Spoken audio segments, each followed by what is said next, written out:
નમસ્કાર, આપની સાથે હું છું પાયલ. તમને સ્ક્રીન પર વરિષ્ઠ પત્રકાર જગદીશ મહેતા દેખાતા હશે. ગુજરાતની રાજનીતિ પર વાત કરવી છે. બંને પક્ષો, એવું કહેવાય કે જે મુખ્ય બે પક્ષ છે આમને સામને હોય છે. એક વિપક્ષના અત્યારે પ્રદેશ પ્રમુખ હમણાં જ રાજીનામું એમણે આપ્યું છે, એટલે શક્તિસિંહ ગોહિલના રાજીનામા પછી એમની જગ્યાએ કોણ આવશે એનો મોટો પ્રશ્ન. CR પાટીલ જે છેલ્લા કેટલાય સમયથી જાતે જ એવું કહી રહ્યા છે કે હવે એ પદથી એમને છૂટા થઈ અને બીજા કોઈને પ્રદેશ પ્રમુખ બનાવવામાં આવે, એટલે બંને પક્ષો નવા પ્રદેશ પ્રમુખ ટૂંક સમયમાં જાહેર કરશે. એના વિષય પર ચર્ચા કરવી છે. જગદીશભાઈ, પહેલા તો કોંગ્રેસથી શરૂઆત કરવી છે, કારણ કે ભારતીય જનતા પાર્ટીમાં પ્રદેશ પ્રમુખ કોઈ પણ બને, સંગઠનને એ બધું બીજું બધું એમને જોવાનું નથી આવતું, પણ કોંગ્રેસ માટે મુખ્ય એ છે કે કોણ પ્રદેશ પ્રમુખ બનશે, અને જે બી બનશે એ કોંગ્રેસને કંઈક નવી ઉર્જા આપશે કે પછી એનું ભવિષ્ય બનાવી શકશે કે કેમ? પાયલબેન, એમાં એવું છે, કોંગ્રેસ અને ભાજપ હમ બેની દ્વિધા હમ મુસીબત અલગ અલગ પ્રકારની છે. હમ ભારતીય જનતા પાર્ટી પાસે એટલા બધા માથા છે કે કોને માથે આ મુગટ પહેરાવવો અને કોને નહીં. હમ અને કોંગ્રેસ પાસે આમ જુઓ તો ક્યાંય ઠેકાણું નથી, તો હમ ક્યાંથી કાઢવો નેતા. હમ એટલે કેટલાકને ખબર ને, બાપુ એમ, મોરારી બાપુ એમ કે છે કે કેટલાકની દ્વિધા એવી હોય મુસીબત કે શું કરીએ તો ભૂખ લાગે, ડાયટિંગ કરીએ, કસરત કરીએ, ઓલા સૂપ પીએ કે શું કરીએ, ભૂખ તો ઉઘડવી જોઈએ ને, ખાવાનું તો ઘણું બધું છે, પણ ભૂખે નથી તો શું કરવું. એટલે શું કરીએ તો ભૂખ લાગે એવી સુખી માણસોની ચિંતા છે. દુઃખી માણસોને શું હોય કે ભૂખ તો લાગે પણ શું કરીએ, કારણ કે ખાવાનું કઈ નથી. કોંગ્રેસને ભૂખ બહુ લાગી છે, ભયંકર, પણ એની પાસે ખાવા જો કઈ છે નહીં. કોને બનાવો, ક્યાંથી બનાવો? એવો માણસ તો હોવો જોઈએ ને જે આખા ગુજરાતને સાથે લઈને ચાલે, પછી ગુજરાતમાં વિક્ટરી અપાવે અથવા તો સારી પોઝિશન અપાવે, એ પાછા બધામાં લોકપ્રિય હોય, સર્વ સ્વીકૃત હોય, બધા જૂથવાદ જે ખતમ કરી નાખે. હવે આવો જેને કહેવાય રિટર્ન ઓફ ધ પ્રોડિગલ, છેલ છોગાળાનું પુનરાગમન, એ ક્યાંક હોવો તો જોઈએ. હવે એ તો છે નહીં. થોડે હરાવેલો માણસ જોઈએ, એ તો છે નહીં. જે છે એ વાકાત રાહા છે, દરેકમાં કઈ ને કઈ ખામી છે. એટલે ઓછો ખરાબ ગોતવો પડે, વધુ હારાની તો વાત જ નથી. તે ભારતીય જનતા પાર્ટીમાં શું છે, કારણ કે ભાજપમાં CR પાટીલે લગભગ બહાર ક્યાંય કોઈ વસ્તુ રહેવા દીધી નથી. બધી શોકેસમાં ભરી દીધી, જેટલી હતી ગોડાઉનનો માલ એ શોકેસમાં નાખી દીધો. એટલે હવે એની પાસે તો જોઈએ એટલા નેતાઓ છે દુનિયાભરના, એટલે એની પાસે નામ જ નામ છે, કોને રાખવા ને કોને નહીં. જગદીશ પંચાલને બનાવવા તો કે એ બની શકે. તો તમે કોઈ એમ કે ભાઈ તમે એમ કે આહિર સમાજમાંથી કે યુવાન હોય તો ઉદય કાનગડ, તો કે ઉદય કાનગડ બની શકે. ક્ષત્રિય સમાજને રાજી રાખવો હોય ને નિર્વિવાદિત વ્યક્તિત્વ હોય, રાજેન્દ્રસિંહ રાણાને રાખવા તો એ હાલે તો ખરા. તો પીઢમાં પીઢ પાટીદારોમાં ક્ષત્રિયમાં કોઈને જોતું હોય તો ભૂપેન્દ્રસિંહ ચુડાસમા કેમ દે, તો કે એમાંય કઈ ખોટું તો નહીં. તો વળી કોઈ એમ કે મયંક નાયક, OBC ચહેરો છે મયંક નાયક, એને રાખાય કે ભાઈ એ તો ઈથી હારું, એમે વાંધો નહીં. તો કોકે હર્ષદગીરી ગોસ્વામી, ભાઈ જિલ્લા ભાજપના, અમદાવાદ જિલ્લા ભાજપના પ્રમુખે રહી ચુક્યા છે, RSS બ્રાન્ડ છે, બધું સારું છે ને નિર્વિવાદિત વ્યક્તિત્વ છે, ખરડાયેલા નથી, તો ઈથી હારા થાય. ભરત પંડ્યા, કે ભાઈ ભરત પંડ્યા તો બહુ સારું, નાની વયે જેને સત્તાનો ત્યાગ કરી દીધો, એનું રેકર્ડ અગર કોઈ ઉપર હોય તો એ બાવળાના ભરતભાઈ પંડ્યા ઉપર છે. અને ઈ માણસે જરાય ખોટો નથી. દેવુસિંહ ચૌહાણ કે ઈથી હારું, એક તો OBC ગણાય ને ભણેલાય છે ને ગુડ બુકમાં. એટલે ટૂંકમાં ભારતીય જનતા પાર્ટી પાસે તો અકબર ઓછા છે, નવરત્નો જાજા છે. ખાલી 9 ને 90 રત્નો છે એમ કે તો હાલે. કોંગ્રેસમાં નેરો દુષ્કાળ છે. કોને રાખવો, કારણ કે જેને રાખો એમ એ તો પોતે તો બેદાગ ગોતવો એ અત્યારે અઘરો છે. પેલી વાત તો ઈ. અને જે છે એ પક્ષને વફાદાર છે કે પોતાને વફાદાર છે પ્રજાને, એ ત્રણેય વસ્તુ નક્કી નથી થઈ શકતી. અને જે આવે છે ત્યારે એમ લાગે હુતળી બોમ્બ છે, પછી સુરસુર્યું થઈને વયા જાય શક્તિસિંહની જેમ, ફૂટે નહીં અને કાંઈ નહીં, ખાલી વાઇટ આવે આમ હળકતી હળકતી હળકતી જયારે આવે પછી સુરસુર્યું થઈને વયા ગયા. લ્યો અત્યારે રણું છોડીને ન વયા ગયા શક્તિસિંહ બાપુ, શું કર્યું? કાંઈ નહીં, સહન શક્તિ થઈ એનામાં. તો કોંગ્રેસમાં હવે જે દ્વિધા ચાલે છે એમાં હવે નવી ટ્વિસ્ટ આવ્યું છે ગઈકાલે, અને એ ટ્વિસ્ટ આવ્યું છે પાટીદારનો. કાલે બેઠક પણ થઈ હતી. 6.5 કરોડની જનતામાં 1.5-2 કરોડ પાટીદારો છે. 2 સવા 2 કરોડ. હવે ઈ પાટીદારો એમ કે છે કે ભાઈ અમે હવે કોંગ્રેસના નામે શહીદી કેટલા સુધી ચલાવવી, અમારે પાળિયા થઈને પૂજાવું એમ કહું. અમારે કોઈ દી આમ હારા દિવસ જોવાના વારા આવશે કે કેમ? 30 વર્ષ પહેલા જે યુવાનની ઉંમર 30 વર્ષ હશે એ કોંગ્રેસમાં જોડાણો, 30 વર્ષથી એનો સત્તામાં ક્યાંય મેળ પડ્યો નથી, એટલે 30 ને 30 અત્યારે 60 વર્ષના થયા હોય તો હવે કેદી કબરમાં અડધા પગ ગરી ગયા તયે હજી તમારો મેળ તો પડ્યો નથી, તો કેદી વારો આવે? એમે ત્રાસી જાય ને. અને એ હારી જાય છે શું કામ? પક્ષને કારણે. તમે જુઓ, લલિત કગથરા, લલિત વસોયા, ભાઈ હું તમને કહું, બીજા બધા જેટલા પણ તમને સારા સારા નામ કહું તમને, વીરજી ઠુમ્મર, જેનીબેન ઠુમ્મર, આ બધા જે પાટીદારો છે, અનેકો નામ છે, પણ હું તમને પ્રતાપ દુધાત, કે જેવું તેવું છે, એક એક લોકો પોતીકી એક સંસ્થા જેવા છે, એના નામથી જીતી જાય એમ છે. પણ નડે છે હું? ભાઈ કોંગ્રેસમાં છે ને, ભાઈ કોંગ્રેસમાં પ્રોબ્લેમ છે. શું પ્રોબ્લેમ છે? કોંગ્રેસની નીતિ કોઈને ગળે ઉતરતી નથી. કોંગ્રેસનું જે સેક્યુલરિઝમ કે છે એ ખોટું છે, હવાબાજી છે, બોગસ છે. રાહુલ ગાંધીને સૌથી પહેલા તો બુદ્ધિશાળી માનવા, એનાથી મોટી મજબૂરી કોઈ જેવી તેવી ગણાય? જેણે રાહુલ ગાંધીની ઉંમર છે એટલી જેણે રાજનીતિમાં કાઢ્યા છે ને, અનેકો વખત પરછમ લહેરાવ્યા હોય પોતાની વિજેતાના. હવે ઈ કે આદરણીય રાહુલ જેમને માર્ગદર્શન આપશે, બોલો આનાથી મોટી કોઈ હદ થઈ ગઈ કે નહીં? તમને ખબર છે કે રાહુલ ગાંધીનો વિશ્વ રેકોર્ડ છે, કોઈ તોડી નહીં શકે.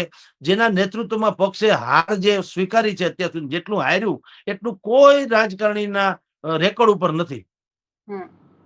તો સેના બુદ્ધિશાળી ને સેના નેતા શેની વાતો? હવે ગાંધી સરનેમ છે તો હશે ભલામણા, એમ હાલતું હશે. એટલે એમ તો જગદીશચંદ્ર બોઝ છે, મહાન વિજ્ઞાની, નામ તો મારું જગદીશ, મને તો ભોજ્યભાઈ ઓળખતો નથી ને એને આખું ઇતિહાસમાં દંતકથામાં, એટલે નામ એટલે ક્યાં ફરક પડતા? એના જેવી વાત છે બેન. તો પેલી વાત તો એ કે હવે આ લોકો કંટાળી ગયા પાટીદારો, કે ભાઈ હવે માફ કરો. એટલે ગઈકાલે એની મીટિંગ હતી અમદાવાદમાં, ચંચળ પાર્ટી પ્લોટમાં. ચંચળ એ નામે બુદ્ધિપૂર્વકનું હું તો કહું છે, હવે ચંચળ એની માનસિકતા થઈ ગઈ છે. હવે કોઈ સહન કરવા માંગતું નથી. મોબાઈલ યુનિવર્સિટીએ દરેકને માનદ ડિગ્રી આપી દીધી છે, પીએચડી ની. બધા સમજી ગયા. ગામના ગોંદરે બેઠા બેઠા તમે કોઈ ભાભાને પૂછો ને, ગામડાના માણસને, મને તો કેટલાય ફોન આવે છે તમારી ગામડે ગામથી, કહું છું, કુતિયાણાથી ને રાણાવાવથી ને ઓલી જાફરાબાદ થી જુનાગઢ થી ને, કાયદેસર ખેતરના વાડીએ જ બેઠા હોય, મોટર હાલતી હોય, બળધું ને બાંધ્યા હોય, આમ પારા બારા કર્યા હોય ને, એ માંડવીના ગુંદવા ઉપર કે કારલા ઉપર બેઠા હોય, ત્યાંથી બોલતા હોય, જેમ જાહેર હોકારતા હોય ને એમ. એટલે પવન બહુ આવે એટલે હું એમ કહું કે બાપા તમે કઈક વાહન ઉપર લાગો, ના ના બાપા વાડીએ છું, અમારે અહીંયા જાહેર હોકારું છું, માંડવી હોકારું છું, એની જેમ કહું છું. કા ધાબે ચડીને બેઠા હોય, ઈ પણ એવી બધી વાતો કરે કે જે રાહુલ ગાંધીને ખબર ન હોય. લ્યો, તો હવે ક્યાં કોઈને કઈ ખબર નથી પડતી, ભૂલી જાઓ. બધાને બધી ખબર પડે છે. એટલે ઉનાળામાં જો ઝાડવાને ફળ આવી જતા હોય, ક્યાં કોઈને એજ્યુકેટ કરવા પડે એમ છે. કેરી આવે છે કે નહીં ઉનાળામાં? જંગલમાં રાવણા થાય છે કે નહીં? જાંબુ જેને કે છે. તો હવે દુનિયામાં નૈસર્ગિકતા બધાને બધી ખબર છે. એટલે હું શું કહું છું કે હવે પાટીદારોએ કીધું ભાઈ હવે આવ રાખો. 30 વર્ષના હતા ત્યારે હું આ કોંગ્રેસમાં એમ કે આવ્યો, અત્યારે મારા 60 વર્ષ છે, એમ કે 60 વર્ષ છે તો હું તો વિપક્ષ ને વિપક્ષ, એના વિપક્ષનું કઈ, જે શાસક પક્ષના નેતાનું કઈ આવતું ન હોય, વિપક્ષનું શું આવે? તો આખી જિંદગી ખુવાર થઈ જવું એમ કહું. કારણ કે તમે નેતા હો એટલે શું થાય, તમારે રોજની 5-10 રકાબી ચા તો પાવાની જ રે લોકોને. આ તો સૌરાષ્ટ્ર કાઠિયાવાડમાં તો એવું સ્થિતિ છે. અહીંયા તો આંગણે આવેલો અતિ ભૂખો ન જાય ને, દીકરા ખાંડીને ખવડાવી દે. આ તો આખી સંસ્કૃતિ જુદી છે બેન, સમજી લ્યો. તો કમસે કમ તમે નેતા છો એટલે શું થાય કે 5-10 માણસો તો આવે તમારા ઘરે, કેમ છો સાહેબ, હું હાલે, ફલાણું કામ કરજો, ઢીકણું કામ કરજો. હવે એને ચા તો પાવી ને. હવે રોજની 5-10 કપ ચા તમારે પાવી ને, તમારે વળતર તો કઈ છે નહીં. એટલે હવે એ લોકો ત્રાહીમામ પોકારી ગયા બીજી બધી રીતે. અને બીજું મોરલ ડાઉન થાય. એટલે પાટીદાર એવડી 1.5-2 કરોડની જનસંખ્યા પાટીદારોની. પાટીદારોમાં એ વજનદાર નામ પાછા, એ કમ નથી. સમાજના શ્રેષ્ઠી, અનેક જગ્યાએ દાન ધર્મ કરે, કરોડો રૂપિયા આપે, રૂપિયા ભેગાઈ કરી શકે, અને એનું વિઝન પણ ખરું. છતાં એક પક્ષને કારણે હારી જાય. કોંગ્રેસમાં છે એટલે હારે. તો બધા સમજે ને કે યાર અમારે આખી જિંદગી પક્ષને કારણે ખુવાર થઈ જવું ક્યાં સુધી. એટલે હવે ગઈકાલે મીટિંગ મળી, 7 સભ્યોની કમિટી બનાવી છે. અને એ કમિટી મુકુલ વાસનિકને મળવા જવાની દિલ્હીમાં, રાહુલ ગાંધીનો સમય માગશે અને સીધું એકે શબ્દ ચોર્યા વગર પૂછી લેવાના છે, બોલો હું કરું, બતાવવું છે બતાવવું છે એમ. હમ જો તમે પાટીદારને ગુજરાત કોંગ્રેસના પ્રદેશ અધ્યક્ષ નહીં બનાવો તો આપણે નથી રમવું. આ હો વાતની એક વાત. હવે તમે જાણો, તમારું કામ જાણે. હમ તમે ગમે એને બનાવો. અત્યાર સુધી 20 જેટલા પ્રમુખ થયા છે કોંગ્રેસના ગુજરાત પ્રદેશના. 7 વર્ષ પાટીદારના ભાગે આવ્યું. બાકીના જેટલા વર્ષ છે 13, 14, 15 વર્ષ જે ગણો, એ બધા વર્ષ ઇતર સમાજના આવ્યા ને પાછું તોય મેળ તો નથી પડ્યો. હમ તમે એસસી, એસટી, ઓબીસી, માઇનોરિટી, દલિત એની જે રાજનીતિ કોંગ્રેસ કરે છે, પણ ફાયદો તો મળવો જોઈએ. હમ કચ્છમાં 8 લાખ દલિત અને ઓબીસી છે. કચ્છમાં 8 લાખ. હમ હારી ગઈ કોંગ્રેસ. લ્યો, તો તમે જેના ઉપર દાવ નાખો તમને કઈ મેળ તો પડતો નથી. અને જો એટલી જ જગ્યા જો પાટીદારોને આ લોકો આપે તો હમ પાટીદારો પોતે વજનદાર છે. લલિત કગથરા પોતે એક સંસ્થા છે સાહેબ, સમજો. હમ એ કઈ કમ નથી. એના હમ મોઢાને લોકો મત આપે એમ છે લલિતભાઈને જોઈને, પણ એનો પક્ષ નડે છે કોંગ્રેસ. હમ કારણ કે એની પાસે કઈ છે નહીં. સત્તા તો બીજા બધા પાસે હોય છે, જેનું અહીંયા કઈ ઉપજણ નથી. હવે મુકુલ વાસનિક જેના પ્રભારી હોય, તમે વિચાર કરો, આખા કોંગ્રેસમાં તમે ગમે ને પૂછો મુકુલ વાસનિક કઈ નાચના છે, રામ જાણે, અને બાપુજીના મુખ કોણ જાણે. તો હું કામના સેના પ્રભારી અજાણો માણસ આવે એને કોઈ આપણે વેલકમ કરીએ. આપણા ગામમાં કે ઘરમાં કોઈ જાણીતો ને હારો માણસ હોય તો આપણે વેલકમ કરીએ. કોઈને ઓળખાણ પીછાણ વગરનું શું મતલબ છે? હવે એવા તો પ્રભારી છે, એને હું પ્રભારી કાંઈ નહીં. એટલે બધું પક્ષનો સત્યાનાશ કરી નાખ્યો. આ લોકોની પાસે કોઈ મેકેનિઝમ નથી.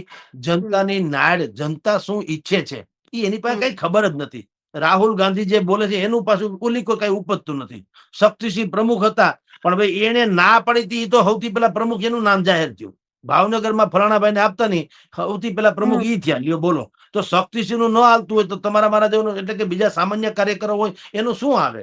એટલે હાવ રણી ધણી વગરનું, હાવ રગદોળાયેલું, કોઈ જાતની વ્યવસ્થા વગરનું, કોઈ એજન્ડા વગરનું, કોઈ નીતિ નિયમ વગરનું હાવ રેઢું પડ છે કોંગ્રેસ. અને એમાં હવે આ જે પેઢી છે, પાટીદાર હોય કે કોઈ પણ હોય, ખાલી આ તો માથું ખાલી પાટીદારો એ ઊંચકું છે, પણ કોંગ્રેસના જેટલા કોર સમર્થકો છે અન્ય જ્ઞાતિના, ઈ પણ હવે આજ મનોમંથન કરે છે કે ક્યાં સુધી અમારે ખુવાર થવું. રણમાં ખેતી કરો થોડી ઉગે.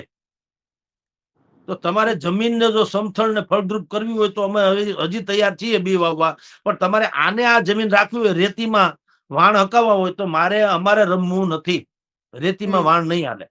એટલે હમણાં 2-3 જગદીશ, દિવસમાં. હા જી જી હા જી તમે જે આખી વાત કરી ને એમાંથી મને એક વસ્તુ યાદ આવી કે નરમ ગરમ દળની ખૂબ વાત છે. એટલે અત્યારે જે નામો આપણે સાંભળી રહ્યા છીએ સમાચારમાં પણ, એમાં લાલજીભાઈ દેસાઈ છે, પછી જિગ્નેશ મેવાણી છે, એક બાજુ પાટીદારો બધા ભેગા થઈ ગયા છે, પરેશ ધાનાણીનું નામ પણ ચાલી રહ્યું છે, બહુ જ બધા નેતાઓના નામ ચાલી રહ્યા છે. કોંગ્રેસ ખૂબ વિચારે, બહુ જ બધું કરે, પણ છતાં બી જે એકબીજાના પગ ખેંચવાની વાત હોય છે, જે બે અલગ અલગ દળ ઓલરેડી પક્ષની અંદર બની ગયા છે, એ બધા જ ભેગા થઈને પક્ષનું સારું વિચારશે કે પોતાનું સારું વિચારશે કે પોતાના માણસો આગળ વધે વિચારશે? કારણ કે રાહુલ ગાંધી અહીંયા જ્યારે અધિવેશન કરે ત્યારે એવું કહીને જાય કે ભાઈ કોઈના હાથમાં કઈ સત્તા નથી આપવાની, બધું જ ઉપરથી નક્કી થશે, જિલ્લા પ્રમુખથી લઈ અને બધું જ અમે રેસના ઘોડા નક્કી કરીશું, અમે નક્કી કરીશું કે લગ્નના ઘોડા કોણ છે. પણ એ દેખાઈ નથી રહ્યું ગુજરાતમાં જે બોલીને ગયા એ અને અત્યારની જે સ્થિતિ છે. પાયલબેન, ગુજરાતને ઈ જરૂરી નથી કે કોંગ્રેસ મજબૂત થાય. એટલે કોંગ્રેસે એમ કેવું છે ગુજરાત કેમ મજબૂત થાય. તમે તમારું જે થવું થાય, એટલે અમારું શું થાય ઈ જુઓ. તમે ગોળ્યા ન થાવ, તમારા પાપે ભરે મકાન છે એના ભારે પડી ભાંગે, એમાં કોઈ શું કરે? એટલે કોંગ્રેસ મજબૂત થાય કે કોંગ્રેસના નેતા મજબૂત થાય, એમાં પ્રજાને શું ભાઈ સાહેબ? એ તો તમારું થયું. તો તમારા હાટું અમે શું કામ મરી જાય? એટલે અમારું શું કરવાના છો ઈ કરી લ્યો. અને હવે જનતા સ્વયં જાગૃત બની ગઈ છે, અને પાટીદાર થી માંડીને દરેક લોકો, તમે જિગ્નેશ મેવાણી માંડીને ગમે એના નામ આપ્યા છે, એ બધા તમે જો કાં પ્રમુખ બને તો જિગ્નેશ મેવાણી મજબૂત બને, એ કોંગ્રેસને મજબૂત બનાવવાની કોશિશ કરે.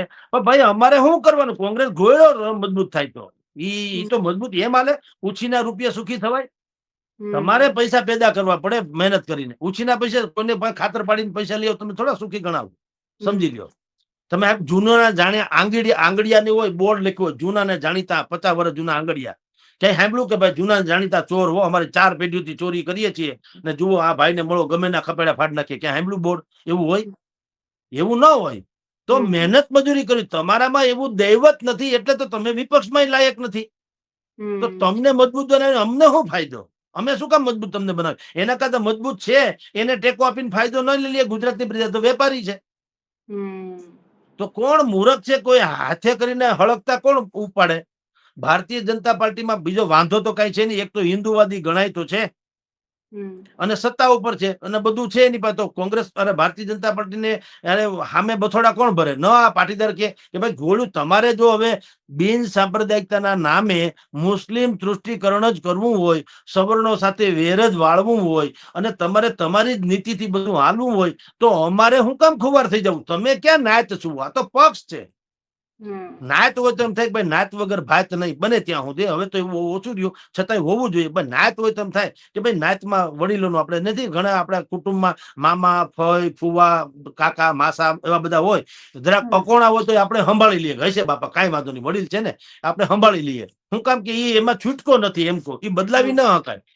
માસાને કઈ રિપ્લેસ ન કરીએ કે બે નવા માસા આપો તો હારા, એવું ન હોય. એ જે હોય એ હોય. એટલે આપણે એ બધું સ્વીકારી લઈએ છીએ, રાઈટ? પણ પક્ષમાં કોઈ એવું શું કામ સ્વીકારે? પક્ષ ગોળ્યો કોંગ્રેસ નો હોય ને આમ આદમી ગોપાલ જીતી ગયા કે નહીં? તો હવે લોકો આ લાજ કાઢવાનું બંધ કરે છે. પક્ષને હવે ગુજરાતીમાં કહી દે, બોલો શું કરવું છે? એટલે એક તો અમારા પૈસે તાગડજીના તમારે કરવા, રૂપિયા અહીંથી ભેગા કરીને તમારે લઈ જવા, ટેસડા કરવા, અને અમે તો આઈને આઈ. એટલે હવે એવું કઈ છે નહીં. કોંગ્રેસમાં તમારી જાણ ખાતર 2-3 વિચારધારા ચાલે છે, કોંગ્રેસ પ્રત્યે અને પાટીદાર બે ની કહી દો. કોંગ્રેસને એમ છે કે હવે એવા કોક માણસને સુકાન સોંપીએ જે ગુજરાતમાં મહિને 40-50 લાખ રૂપિયાનો ખર્ચો જે છે એ અમને ક્યાંકથી મેળવી આપે. એમાં પેલું નામ આવ્યું વિરજી ઠુમ્મરનું, અમરેલીના, અને એની દીકરી જેનીબેન નું. જેનીબેન છે શિક્ષિત છે, યુવાન છે, ને ડેબ્યુ કરે એમ છે, એની ઉપર કોઈ દાગ નથી. પાછળ વિનમ્ર છે, વિદુષી છે, ઓરેટરી છે, પાટીદાર છે, ખોડલધામ સાથે સંકળાયેલા છે, બધું જ મટીરિયલ છે. મહિલાઓને આકર્ષી શકે, મહિલા વર્ગને પણ આ બધું છે. તો એવા નામ વીરજીભાઈની પોતાની સાખ પણ એવી ખરી કે ઉદ્યોગ ગૃહોથી માંડીને ગમે એમ કે તો એના નામે કોઈક 5 રૂપિયા ધીરે કે ભાઈ કમસે કમ ખોડું એ ટાઈપનું ખમતી ધરતો છે.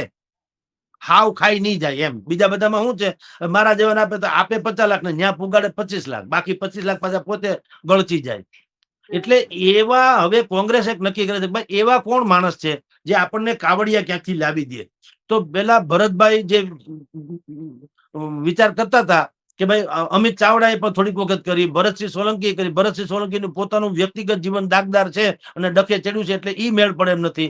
અમિત ચાવડા જે છે એને કીધું ભાઈ હું પક્ષને સંગઠનમાં મજબૂત છે, એમાં ના નહીં. અમિત ચાવડા સર્વમાન્ય નેતા તરીકે ચાલે, પણ એમાં પ્રોબ્લેમ શું છે, એ કાવડિયાની જવાબદારી ન લે કે દર વખત આટલા હું 40-50 લાખનો વહીવટ કરો, એ આપણું કોઈ કામ નથી, એટલું બધું ન કરું એમ. તો ઈ બધું જ જે કઈ છે એ છે ક્યાં? સૌરાષ્ટ્રમાં. તમારી ત્યાં કુબેરનો ખજાનો સૌરાષ્ટ્રમાં છે. આયા છે એ પ્રકારનું. એટલે વિરજીભાઈ ઠુમ્મરનું નામ ચાલે છે કે ભાઈ ઈ તમે વિરજીભાઈ ઠુમ્મર જેવા ઈ અથવા એના જેવા કોઈ પણ પાટીદાર કહું છું, અનેક કિરીટભાઈ પટેલ એ નામ છે જે પાટણના ધારાસભ્ય છે, માન લ્યો, બરાબર. પ્રતાપ દુધાત છે, એ અમરેલી પંથકના છે. આવા અનેકો નામ છે. પછી પાટીદારો જે નક્કી કરે છે તે જે શું, ગઈકાલે અમદાવાદમાં બેઠક હતી ચંચળ પાર્ટી પ્લોટમાં, અને બેઠકમાં નક્કી થયું 7 જણાની કમિટી બનાવી, 7 જણાની. ઈ જશે ત્યાં દિલ્હીમાં, મુકુલ વાસનિકને મળશે. ઈ રાહુલ ગાંધીનો સમય માગશે. નક્કી ચોખવટ જ કરવાના છે હો, કે બોલો હવે શું કરવું છે? પાટીદારોને પ્રમુખ બનાવવા છે કે અમે અમારી રીતે અલગ થઈ જઈએ? ગોયડું તમારું જે થાય તે અમારે સહન કરવું નથી. કારણ કે હવે 30 વર્ષની ઉંમરે જે કોંગ્રેસને જોઈન્ટ કર્યું હોય એ આજે 60 વર્ષે પહોંચ્યા, હજી વિપક્ષમાં ને વિપક્ષમાં. તો શું કામ કોઈ ખુવાર થઈ જાય એમ કહું. અને પાછું પાટીદારોમાં તો એ સ્વીકૃત વ્યક્તિ હોય. પાટીદારો તો એને માનતા હોય. લલિત કગથરા છે, એ પોતે જ એક પક્ષ છે એમ કયો તો હાલે. વિરજી ઠુમ્મર પોતે જ એક પક્ષ છે એમ કયો તો હાલે. પરેશ ધાનાણી પોતે જ એક પક્ષ છે એમ કયો તો હાલે. પ્રભાત દુધાત પોતે જ એક પક્ષ છે એમ કયો તો હાલે. આ બધા ખાનખાના લોકો છે. એમાં પોતાની આબરૂ જ એવડી મોટી છે, એને કોંગ્રેસના બેનરની જરૂર નથી. પણ એ હારે છે શું કામ? કોંગ્રેસને કારણે કે લોકો એમ માને છે પાટીદારો કે ભાઈ શાસક પક્ષ તરીકે તો એ આવવાનો નથી, કોંગ્રેસ અત્યારે સેકન્ડ મેન બનવાનો છે, તો આપણે સેકન્ડ મેન નું શું કામ છે? આપણે તો સરકાર પાસેથી કામ કઢાવવા ને, ધંધા રોજગાર તો હાલવા જોઈએ કે નહીં? તો આપણે સરકારને મત હું કામ ન દેવો? સમજી લ્યો. એટલે પાટીદારોએ કીધું કે હવે આપણે પક્ષને નામે શહીદ નથી થવું. એટલે કોંગ્રેસના હેડક્વાર્ટર્સમાં જઈને 2-3 દીમાં કહેવાના છે કે પાટીદારોને પ્રમુખ બનાવો, તો અને એ અમારા મોડેલ થયો, તમારી વિચારધારાથી નહીં. અમારે સેક્યુલર બેક્યુલર કઈ જોતું નથી. અહીંયા તો હનુમાન ચાલીસા જ વાગશે. સર્વધર્મ સંભાવ ને એવું અમારે કઈ ડીંડક કરવું નથી. અમે કોઈને ના નહીં પાડીએ. એટલે કે આ પાટીદારો એમ નથી કહેતા કે હિન્દુ મુસ્લિમ આપણે હિન્દુ જ હારા બાકી બધા ખરાબ, એમ નહીં. પણ જે તમે જાળીવાળી ટોપી પહેરોમાં ગૌરવ અનુભવો, એ ધજા લેવામાં શું કામ નથી અનુભવતા ભાઈ? તમારે મત તો ધજાવાળા પાસેથી જોઈએ છે, કેસરી ધ્વજવાળા પાસેથી. પૈસા ત્યાંથી જોઈએ છે, બધું જોઈએ છે અમારી પાસેથી. અને તમારે અમે તો કે રામ કાલ્પનિક છે, અયોધ્યામાં કોઈ જાતા નહીં, તો તમને અમે શું કામ મત આપીએ? તમે આવતા નહીં, જાતા નહીં. લખી રાખો, જ્યાં સુધી કોંગ્રેસ આ જે હિન્દુવાદની વિરોધી એની જે નીતિ છે એ ભલે સ્વીકારે કે ન સ્વીકારે, લોક માનસમાં એ વાત અંકિત થયેલી છે કે આ કમસે કમ હિન્દુવાદી તો નથી. અને એ જ્યાં સુધી એની મેળ નહીં પડે ત્યાં સુધી એનો કદાપી મેળ પડવો નથી સરકારમાં આવવાનો. લખી રાખો, ગમે એમ કરે. એટલે પાટીદારો હવે એમાંથી અલગ થાય ને, ખાલી પાટીદાર નહીં, તો પાટીદાર તો ખાલી તાકાત વાળા છે એટલે એને શરૂઆત કરી. બીજા બધા કોમ જે છે, બીજા બધા લોકો, કારણ કે સત્તામાં તો આવવાના નથી કોંગ્રેસ, એ બધું તો માન્યતા છે. તો ઓબીસી થી માંડીને ક્ષત્રિયો, ઓબીસી, રઘુવંશી ઇત્યાદિ ઇત્યાદિ, એ પણ ન કે આપણે નવો મોરચો કરો. નામ મેં ક્યાં રખા હે? નામનું કોઈ, જો મતદારોને કોઈ મતલબ નથી તમારા પક્ષનું નામ શું છે, તમે કોણ છો વ્યક્તિગત. જયેશ રાદડિયાને શું ફેર પડે? ગમે XYZ નામના હોય તો એ સ્વયં એક પક્ષ છે. એટલે હવે કોઈ કોઈને આવી છોછમાં માનતા નથી સાહેબ. હવે દરેક છૂટ મોઢે રમવા માંગે છે. અને નજીકના ભવિષ્યમાં કોંગ્રેસમાં બહુ મોટી ઉથલપાથલ 2-3 દિવસમાં જ એ થવાની જ છે, છૂટકો જ નથી. અને રહી વાત ઇન શોર્ટ કહી દો બેન, ભારતીય જનતા પાર્ટીમાં કે 2-3 નામ અત્યારે શીર્ષ સ્થાને ટોચમાં છે. હર્ષદ ગીરી ગોસ્વામી, દેવુસિંહ ચૌહાણ, આ બેના નામ છે. એક વળી નામ થોડુંક આજે સમાચાર મળ્યા છે કે અમરેલીના ડોક્ટર ભરત કાનાબાર, એનું એ જે ટ્વીટ કર્યા કરે છે, એમ કહેવાય છે કે નરેન્દ્ર મોદી પણ એને ફોલો કરે છે. બૌદ્ધિક સ્તરના વ્યક્તિત્વ છે, ડોક્ટર છે, બેદાગ છે એનું જીવન. અને રઘુવંશી છે, અમરેલી પંથકના છે, ઘણું બધું છે ખરું. પણ એમાં તમને કહું કે હજી થોડીક કાચું, આપણી પાસે ખાલી વાત આવી એટલે હું કહી દઉં કે કહેવાય છે કે 10 જણાના નામ ઉપર મોકલવામાં આવ્યા છે. 10માં એક ડોક્ટર ભરત કાનાબાર પણ છે. હોય તો કઈ ખોટું તો છે નહીં. પણ ભારતીય જનતા પાર્ટી એવું ઈચ્છે છે કે હવે એક મેકેનિઝમ શું છે એને ખબર છે, જે આપણી કોર વોટ બેંક છે પાટીદાર સહિતની સવર્ણોની, એ તો છે અથવા નારાજ છે. જેવી છે એવી ઈ છે, એ ક્યાંય બીજે જાય એમ નથી. નારાજ છે, મત નહીં આપે પણ પલટી જાય એમ નથી. પણ હવે કદાચ કોઈ પલટી જાય ને કંઈક ડખો થાય તો હવે એવી એક બીજી વોટ બેંક જે છે એને કેપ્ચર્ડ કરવા માટે તેને ભારતીય જનતા પાર્ટી બિલકુલ રણનીતિ પૂર્વક આગળ વધી રહી છે. અને એ વોટ બેંકનું નામ છે ઓબીસી. એમાં દેવુસિંહ ચૌહાણ બિલકુલ ફિટ બેસે છે. કારણ કે આમ કોળી પટેલ જે કહેવાય ને એ બાજુની વાતો એમ છે. જગદીશ પંચાલ છે, જગદીશ પંચાલ છે, એ બધું હા છે ખરા બેન. પણ તો પણ તમને એક તો મંત્રી પણ છે ને બધું છે ને, આ તો સાંસદ સભ્ય હતા ને એવું છે. પણ જગદીશ પંચાલે છે એમાંય વાંધો નથી. પણ જે કેટલાક નામો, એમ તો મયંક નાયક છે સૌથી વધારે, એ નામ આવતું હતું, સમજી લ્યો. પણ અત્યારે જે 2 નામ છે એમાં શું છે કે પાછું કયામાંય રહેવા જોઈએ ને, પાછું ડખો એ છે ને, પોતાની મેળે લડી લે તો શું કામનું. એટલે દેવુસિંહ ચૌહાણ જે છે એ અમિત શાહ થી માંડીને ભારતીય જનતા પાર્ટીના હાઈકમાન્ડની ગુડબુકમાં છે. સાંસદ સભ્ય રહી ચુક્યા છે, પૂર્વ કેન્દ્રીય મંત્રી હતા, ભણેલા ગણેલા છે, ડિપ્લોમા એન્જિનિયરિંગ કરેલું છે પોરબંદરની પોલિટેકનિક કોલેજમાંથી. એટલે સૌરાષ્ટ્ર થોડુંક અનુબંધન છે એવું કહી શકાય. ઓબીસી ફેક્ટર જેથી કામ લાગે, એની પર કોઈ દાગ નથી. ઘણું બધું જેને કહેવાય ને આમ થોડુંક તમે જો તો ફિટ બેસે છે. એટલે એક તો ઈ અને એક આ મેં કીધું તેમ હર્ષદ ગીરી ગોસ્વામી. કારણ શું છે, તમે જગદીશ પંચાલ ને બધા નામ આપ્યા, નામ તો બધા હાલે, ઉદય કાનગડ સુધીના. મેં તમને કીધું ને કે આ કોંગ્રેસ અને ભાજપમાં ફેર શું છે. કોંગ્રેસની ચિંતા એમ છે, ભાજપની ચિંતા એ છે કે ભાઈ શું કરીએ તો ભૂખ લાગે. કારણ કે ખાવાનું ઘણું બધું છે પણ ભૂખ જ નથી. એટલે શું કરીએ તો ભૂખ લાગે એમ, ડાયટિંગ કરીએ કે સૂપ પીએ કે શું કરીએ એમ, બરાબર. અને કોંગ્રેસને શું પ્રોબ્લેમ છે કે ભૂખ તો લાગે પણ શું કરીએ, કઈ છે જ નહીં ખાવાનું, કોઈ ચહેરો જ નથી, તો કોને મૂકો. એટલે બેની સ્થિતિ અલગ છે. પણ આ કેસમાં કહું કે ભારતીય જનતા પાર્ટી એવું પણ ઈચ્છે કે જેને આપણે પ્રમુખ બનાવીએ ઈ પ્રમુખ બને તો નારાજ થનારાની સંખ્યા ઓછી હોવી જોઈએ, ઓછી હોય. નહીતર તો આખો પક્ષ તૂટી જાય. હવે શું છે, હવે કોઈ કોઈના કયામાં રે એમ નથી બેન. ગોપાલ ઇટાલિયાની જીત શું થઈ ગઈ વિસાવદરમાં, લોકોને જાણે નવી કૂપળ ફૂટી કે કાંઈ નહીં, ઠેકી જા હું એમાં. અને પ્રજા તો સારા માણસને હવે મત આપશે જ, એ બધાને જાહેર થઈ ગયું છે. એટલે એ લોકો એમ છે કે એવા વ્યક્તિને આપણે પ્રમુખ પદે મૂકી દઈએ કે જે કોઈ જૂથનો ન હોય, જેનું કોઈ જૂથ ન હોય. તો હર્ષદગીરી ગોસ્વામી ધૂળ ધોયા માણસ છે, રાષ્ટ્રીય સ્વયંસેવકના છે, જિલ્લા ભાજપના પ્રમુખ અમદાવાદના રહી ચુક્યા છે, અને બિલકુલ જેને કહેવાય ને એ ગ્રાઉન્ડના માણસ છે, ઝીરો ગ્રાઉન્ડમાં એમ કહે તો હાલે, ધરાતલ માણસ છે.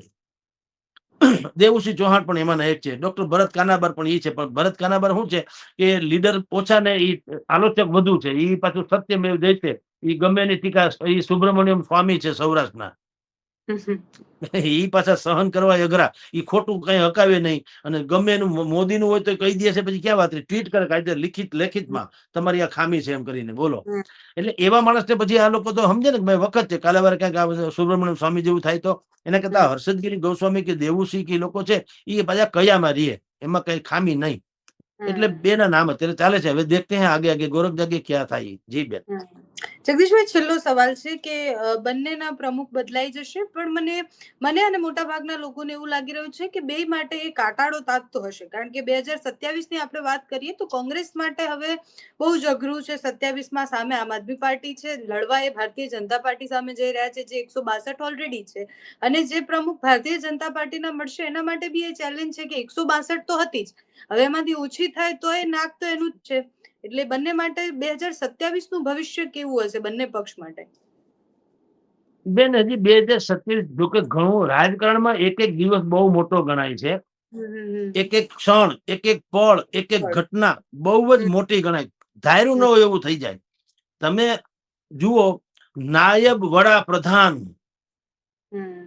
આપણે અડવાણીજી પાકિસ્તાનમાં જિન્નાની મજાર ઉપર જઈને એના વિશે બિન સાંપ્રદાયિક એવો શબ્દ શું વાપર્યો, અભૂતપૂર્વ હતા, એ ભૂતપૂર્વ થઈ ગયા.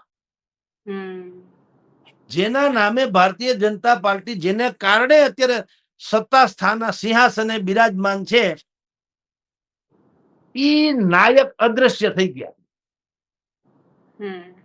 કોઈ બોલાવતું નથી. ક્યાંય સાંભળ્યું તમે અટલભાઈ અડવાણીજીના હાથે એમ કે ફલાણા નિહાળનું ઉદ્ઘાટન કે ઠીકણી સ્કૂલનું લાઇબ્રેરીનું ઉદ્ઘાટન? તમે વિચાર તો કરો, નાયબ વડાપ્રધાન, સોરી, નાયબ વડાપ્રધાન.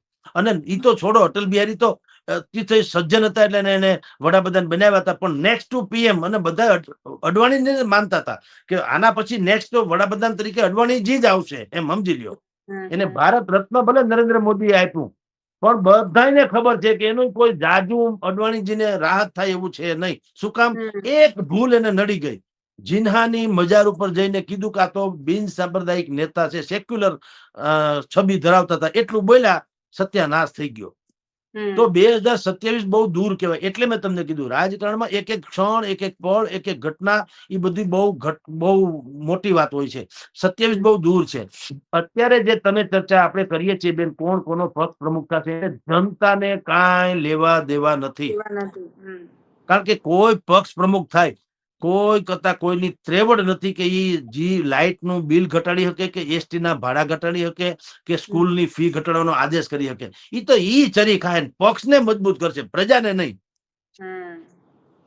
જનતાને કાંઈ પડી નથી સાહેબ. કાળો ચોર આવે તો કોઈ ફરક નહીં, અલબત્તા. જનતાને એટલી ખબર પડે કે હવે તમારી મજાલ નથી કે અમારી ઈચ્છા વિરુદ્ધની સરકાર કોઈ પગલા ભરે. જો જનતા સ્વયં હવે સરકાર બનવા જઈ રહી છે. લખી રાખો બેન, બહુ મોટો બદલાવ આવી રહ્યો છે રાજનીતિમાં. જનતા સ્વયં એક સરકાર હવે બનાવવા જઈ રહી છે. અમારે તમારું કાંઈ સાંભળવું નથી. એટલે ટેક્સ અમારો, મત અમારા, ટેકો અમારો, સમર્પણ અમારું, લાગણી અમારી, ભાવના અમારી, અને ભીખ માંગવાની તમારી પાસે. હમ. હે અમારા રોડ કરી દો, હે અમારી લાઈટ કરી દો. ધૂળ પડી તમારી. અમે ન પેદા કરીએ અમારા નેતાઓ ને અમે ધારીએ એમ થાય. જનતા હવે ઈ હદે જાગૃત થઈ ચુકી છે, સમજી લો. એટલે પક્ષ પ્રમુખ કાળો ચોર આવે કોઈ ફરક નહીં. અલબત્તા જનતા હવે નક્કી કરશે. બોલો હમણાં જો પ્રધાનમંડળનું વિસ્તરણ થશે ગુજરાતમાં, લખી રાખજો. યંગસ્ટર ન આવે તો ફટ કહેજો. ખાના લોકો જે કાર્યશીલ જે લોકો છે, જયેશ રાદડિયા જેવી વાત કરું છું, યુવાન છે, વિઝનરી છે, લડાયક છે, ખરેખર ખરા અર્થમાં જનતાની હારે રહેનારા છે, એવા લોકોનો જ મેળ પડશે. અત્યારે જે આ બધા બેઠા છે ને, બાકર બચ્ચા સોએ બચારા, સિંહણ બચ્ચું એક હજારા, આ બાકર બચ્ચાનો કઈ નહીં મેળ પડે. આ તમે જુઓ તો ખરા 26 જણાનું મંત્રીમંડળ છે. ઘણી વખત આપણે કીધું છે, બીજા ત્રીજા મંત્રીનું નામ કોઈને ખબર નથી, એનું કામ કેવા છે. એક હર્ષ સંઘવી ને ભૂપેન્દ્ર પટેલ, CR પાટીલ, હર્ષ સંઘવી, ભૂપેન્દ્ર CR પાટીલ, ચોથું નામ ક્યાંય સંભળાતું નથી. તો આ કેવું પ્રધાનમંડળ છે? આવું તે અને હોય પહેલી કે? લાઈનમાં જોઈએ એટલે કોંગ્રેસ થી ગયેલા જ નેતાઓ પહેલી લાઈનમાં હોય એમ. તો શું? અને બજેટ બહાર પડે ત્યારે ખબર પડે કહો નાણામંત્રી તો કનુભાઈ છે. લે હાલે, આ તો કઈ જેવું તેવી વાત છે. નહીતર નેક્સ્ટ ટુ CM ગણાય. નાણામંત્રી એટલે ગૃહમંત્રી, નાણામંત્રી બે મોટામાં મોટી વાત છે. તો તમે વિચાર કરો, બજેટ બહાર પડે ત્યારે ખબર પડે કે આપણે આ કનુભાઈ નો ફોટો બતાવો, કોઈને પૂછો, હરામ બરોબર કોઈને ખબર હોય આ ભાઈ શું છે. તો આવું તે હોય કઈ હાવ રેઢી કાણ કઈ. એટલે આનો કોઈ મતલબ નથી સરકારનો. એટલે હવે નહીં, હમણાં જ થવાનું સુધારો, એમાં કઈ આપણે કઈ એમ નહીં, તો એની રીતે કરવાના છે. પણ એમાં તમે જોજો, આ જોવા મળશે તમને કે જે હવે ખૂંખાર, જેને રાહુલ ગાંધી કે છે ને રેસના ઘોડા, અત્યારે રેસના ઘોડા આ ભાજપમાં એવો ડખો છે. રેસના ઘોડા અહીંયા રખડે છે, રેઢા બોલો, ઉભા ખેતર ચરે છે. અને જે બગીના ઘોડા છે એ બધા ન્યા બેઠા બોલો. આ રાહુલ ગાંધીને કે તમે જે બોલો છો એ ખરેખર ભાજપ હાટું બોલો. કોંગ્રેસમાં છે ક્યાં કઈ ખાવા જો તે ઉપાધિ છે. ઉજળ વનમાં 3 નદીઓ, 2 ખાલી ને એકમાં પાણી નહીં, તો એનો અર્થ શું? એટલે કોંગ્રેસમાં નથી, આ લાગુ પડે ભાજપને. ભાજપમાં જે રેસના ઘોડા છે એ બગીમાં છે, બગીના છે એ રેસમાં છે, એવો ડખો છે. એટલે ન્યા હવે ફેરફાર થશે તો જનતાને એમાં થોડોક ફેર પડવાનો. જે થશે એ પછી જનતા એનો પ્રતિભાવ આપવાનો. જો નહીં સુધરે ને આવું નવું ડિંડક રાખશે, જનતા તોડી નાખવાનું. લખી રાખો, હવે સરકાર પોતે, પ્રજા પોતે હાઈકમાન્ડ બનવાની છે ગુજરાતની રાજનીતિમાં. કોઈ ભીખ માંગવાની માં જ મરી ગઈ. અમે ટેક્સ આપીએ, અમે સમર્પણ આપીએ, અમે સમર્થન આપીએ, અમે ટેકો આપીએ, અમે ધરણા કરીએ, અમે પ્રદર્શન કરીએ, અમે જિંદાબાદ જિંદાબાદ બોલીએ, અને છતાંય પછી હે બાપા અમને રોડ આપો, હે બાપા અમને લાઈટ આપો. અરે ધૂળ પડી તમારામાં. અમે તો કાટલો પકડીને છીનવી લેવા માંગીએ છીએ. આની શું મળ્યા છો? એટલે પૈસા આપે છે. હવે હોટલમાં જઈ, જમવાની હોટલમાં જઈ કઈ આપણે વિનંતી કરી કે ભાઈ 2 રોટલી આપો ને ભાઈ સાહેબ, ક્યારની ભૂખ લાગી, દાળ આપો ને, એવું કીધું કોઈ દી? પૈસા દે છે કેમ? કે ભલે એક ચા પીતા હોઈએ, પણ ચા પીવા જાય ભાઈ પંખો ચાલુ કર, અહીં ફટકો માર, છાપું લાવ, નથી ખુરશી મૂક, ટેબલ મૂક. હવે 100 ગ્રામ ગાંઠિયા ખાવાના હોય તો કેવા આપણે હાંડ થઈને વાતો કરીએ. તો આપણે ટેક્સ ભરીએ છીએ ભાઈ. તો હવે સરકાર પાસેથી માગીએ નહીં કે ભાઈ રોડ શું કામ નથી? આ પેઢી છે તમારી, તમારે ફાવી જાય. તમારા ડોમ કેમ બની જાય સભા હોય ત્યારે 2-5 કરોડના? સોફા ક્યાંથી આવી જાય? ખુરશી ક્યાંથી આવી જાય? બ્રિસ્લેરી પાણી ક્યાંથી આવી જાય છે? કાજુ બદામના પેકેટ ક્યાંથી આવી જાય? હાર તોરા ક્યાંથી, ફૂલ ક્યાંથી આવી જાય છે? તમારું હંધું થઈ જાય રાતો રાત. અમારા રોડ ન થાય. અમે હું મૂર્ખ છીએ? તમે પૈસા ક્યાં જાય અમારા? તમારા હાટું આપીએ પૈસા, પક્ષ માટે આપીએ છીએ પૈસા. તમારું જય જયકાર થાય. અરે ગોળ્યા તમે. અમે જે જનતાના પૈસા છે કોના હાટું છે? જનતાની સુખાકારી માટે છે. પૈસાની કોઈ નાત નથી. ટેક્સ કોઈ લેવા કડવા, રઘુવંશી, બ્રાહ્મણ, ક્ષત્રિય, દલિત, એવું પૈસાનું કઈ નથી. પૈસા ટેક્સ જે છે એ જનતા આપે છે. શું કામ? આખા રાજ્યની સુખાકારી માટે. અમારી જે પ્રાથમિક સવલતો છે એના માટે અમે ટેક્સ ભરીએ. તો અમારા છોકરાને જ ના આપીએ, તમને શું કામ આપીએ? તો તમને એટલા માટે આપીએ કે જે લોકો વંચિત છે એને આ બધી સવલત મળે. ખાનગી હોસ્પિટલ જેવી સારવાર અમને સિવિલમાં મળે. વોલ્વો બસ જે ખાનગી વાળી છે એવી અમને એસટી માં મળે. રોડ રસ્તા તમે પેરિસ જેવા રસ્તા બને દેવો, ખાલી વાતું નહીં, પોરબંદર જેવા બનાવો તો ગીગી છે. પેરિસ જેવા ગોળ્યા ન બને તો. તો હવે જનતા કોઈ કાળે તમારું કઈ વાયદાનો વેપાર સાંભળવા ખુશી નથી. જનતા સ્વયં સરકાર બનાવવા માંગે છે અને સારા સારા માણસોને કહે છે જનતા તંત્ર ઉભા રહ્યો, અમે તમારી હારે છે. 1 રૂપિયો ખર્ચો તો તમારો દીકરો, પ્રચાર કરવાની કઈ જરૂર નથી. હવે એ ધંધો મૂકી દો, ગાંઠિયા ભજીયાની પાર્ટી કરવી પડે, ભૂંગળા લઈને નીકળવું પડે. કાંઈ નહીં. સમજ પોતે સારો માણસ થી બધાને ખબર હોવી જોઈએ. એમાં દાગ નહીં હોવો જોઈએ. કઈ નીટ એન્ડ ક્લીન, સરસ ને વિઝનરી ને સારો માણસ, ઉપકારી માણસ હોય તો કહેશે કે ભાઈ તમારે કાંઈ ચિંતા કરવાની જરૂર નથી, પ્રચાર બચાર કાંઈ નહીં, બધાને બધી ખબર જ છે કોણ કેવો છે. મજા કરો, જાઓ સુઈ જાઓ ગોદડું ઉઠીને, પરિણામ આવી જશે. તમે દૂધમાં 2 ટીપા છાશના નાખી દો બેન, અને પછી છીબું ઢાંકીને સુઈ જાઓ ગોદડું. સવારે આમ ખોલો ને એટલે ઢેફું થઈ જાય. ઘડીએ ઘડીએ ઉંચકાવે નહીં કરવાનું, તો પછી ફોદા ને ફોદા રહીએ. જામ્યું કે નહીં જામ્યું કે નહીં. હવે જામી જ જવાનું. જેટલા લોકો ગોપાલ ઇટાલિયા જેવી વાત કરું છું, જેટલા લોકો આ ટાઈપના હશે, હવે તમે જોજો બહુ એને જનતાને વિનંતી નહીં કરવી પડે. જનતા સદગુણી છે, એને ખબર પડે છે હવે કે આપણે પૈસા આપીને ભીખ માંગવાનો ધંધો જ બંધ કરવો. ઈ પાર્ટીની મહેરબાની, એ ભાઈ રોડ આપો, ઈ વળી હું કાવડિયા દેવાને. એટલે બધું થઈ ગયું છે. હવે જે થાય તે બેન. જી બેન. થેન્ક યુ સો મચ જગદીશભાઈ, વિસ્તારથી આ વિષય પર વાત કરીએ બદલ. અને તમે જેમ કીધું એમ જનતા ખરેખર એવી રીતના વિઝન જોતી થઈ જાય અને પક્ષના પ્રમુખ જે પણ બને એ પક્ષનો લેવા દેવા છે કે પક્ષ કેવી રીતના ઉભો થશે કે વિપક્ષ તરીકે કેટલા સવાલો નવા પ્રમુખ બન્યા પછી પૂછશે, એ બધાના અપેક્ષાઓ હવે જનતાને બી ઓછી થઈ ગઈ છે. જનતા પોતાના સવાલો જાતે ઉપાડી અને પોતાના માટે જવાબો લેતી થઈ જાય તો પણ ઘણું છે. Thank you so much. નમસ્કાર.